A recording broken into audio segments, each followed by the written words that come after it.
आज भोपाल स्थित शासकीय आवास पर मध्य प्रदेश से कांग्रेस की राज्यसभा उम्मीदवार सुश्री मीनाक्षी नटराजन जी से आत्म भेंट हुई है। इस अवसर पर राज्यसभा चुनाव को लेकर संगठनात्मक रणनीति, आगामी राजनीति परिस्थितियों और पार्टियों की विचारधारा को मजबूती से आगे बढ़ाने के विषय में विस्तृत चर्चा हुई है।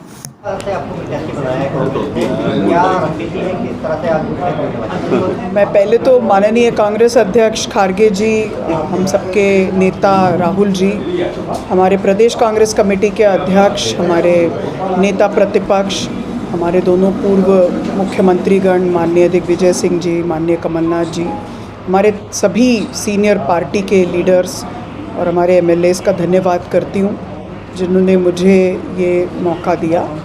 और मुझे पूरा विश्वास है कि पार्टी एकजुट होकर ये लड़ाई लड़ेगी और एक नितांत गैर राजनीतिक परिवार के व्यक्ति को ये अवसर प्रदान किया गया।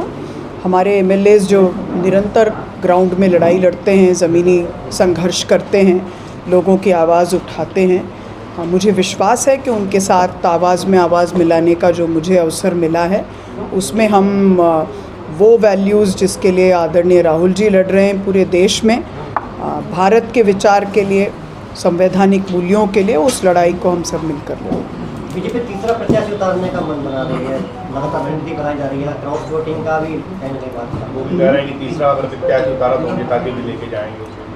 कांग्रेस पार्टी हर तरह की परिस्थिति का सामना करने के लिए तैयार है, दृढ़ संकल्पित है।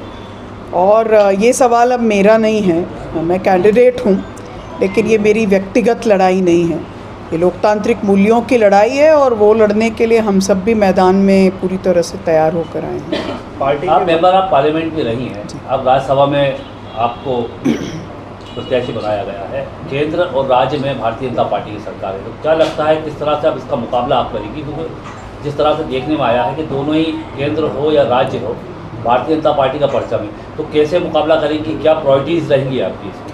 तो हम सब जो लड़ाई आज हमारे सामने है, पिछले समय में ये देखने में आया है कि राहुल जी ने जिन चीज़ों के लिए इस देश को आगाह किया, वो सब परिस्थितियां कहीं ना कहीं बाद में सामने आई, चाहे वो कोविड की बात हो, चाहे नोटबंदी से जो आर्थिक असर पड़ा उसकी बात हो, चाहे नीट पेपर लीक की बात हो, चाहे फिर अब वो जो अंडमान में और अलग अलग जगह लोगों की लड़ाई लड़ रहे हैं, पर्यावरण की बात उठा रहे हैं, कॉरपोरेट के साथ जो एक गठबंधन इस सरकार ने बनाया है उसको एक्सपोज कर रहे हैं। ये वो तमाम मुद्दे हैं जिनको लेकर हमारी लड़ाई है, सामाजिक न्याय की लड़ाई है, लैंगिक समता की लड़ाई है, पर्यावरण क्षति जो हो रही है हमारे अपने प्रदेश में भी, हम सब प्रदेश के सारे कांग्रेस के नेता एक साथ सिंगरौली गए थे, वो हमारे सामने परिस्थितियां हैं, हमारे युवाओं की लड़ाई है।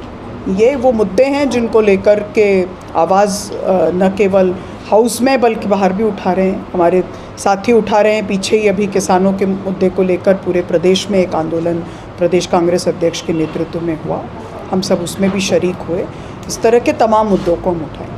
प्रत्याशी बनाए जाने के बाद कहीं ना कहीं बधाइयों का दौर रहता है, लेकिन देखने वाले कमलनाथ जी ने आपको बधाई नहीं दी सोशल मीडिया पर, कमलेश्वर पटेल जी का भी नाम उसमें शामिल। लेकिन सबसे मेरी मुलाकात हुई और मेरी बातचीत भी हुई और मुझे पूरा विश्वास है कि सबका पूरा समर्थन है और हम सब एक साथ होकर इस लड़ाई को। आप पूरी तरह आश्वस्त हैं, क्रॉस वोटिंग नहीं हुई?